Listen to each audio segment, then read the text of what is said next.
picture it. I'm 17 years old. I'm sitting in Children's Hospital for what seems like the millionth time, particularly in that year. I am having terrible left side pain. My grandmother Philomena is in a chair next to the hospital bed that I'm sitting on. The doctor walks in. She's gotten my lab work back. And besides my hemoglobin being extremely low and my inflammation being extremely high, everything seems normal. Her words, not mine. I had been in pain for months at that point, and nobody could tell me what was wrong. It was always the same. Your inflammation is high and your hemoglobin is low, and then they would send me home. Except this doctor decided to sit down next to me, put her hand on my shoulder, and say, "How's your home life, sweetheart?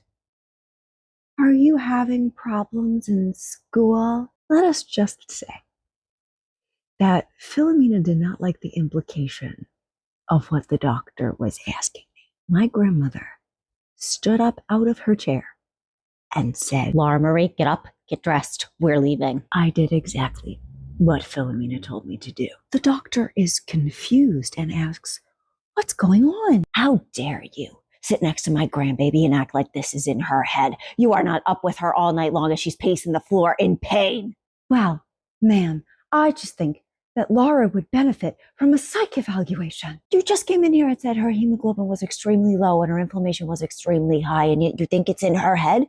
Bullshit. Laura Marie, come on, we're going home." Philomena was much more than my grandmother that day. She was my medical advocate. Years later, when I was diagnosed with Crohn's disease, I was having a conversation with my gastroenterologist about that one time in the Children's Hospital. He explained to me that the high inflammation was probably an autoimmune disease, and with chronic illness comes chronic anemia, and the pain in my left side was probably one of the first symptoms of my Crohn's disease. When I told Philomena this, she got very quiet and said, "I'm so sorry, Philomena.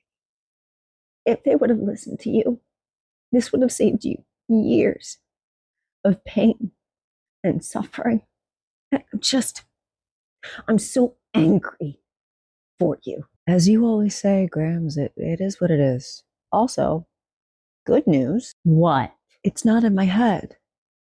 It's in my bowels. God damn it, Laura Marie. I knew you were going to say something like that. If there's one thing you have taught me, woman, is that if you don't laugh, you'll cry. That is true.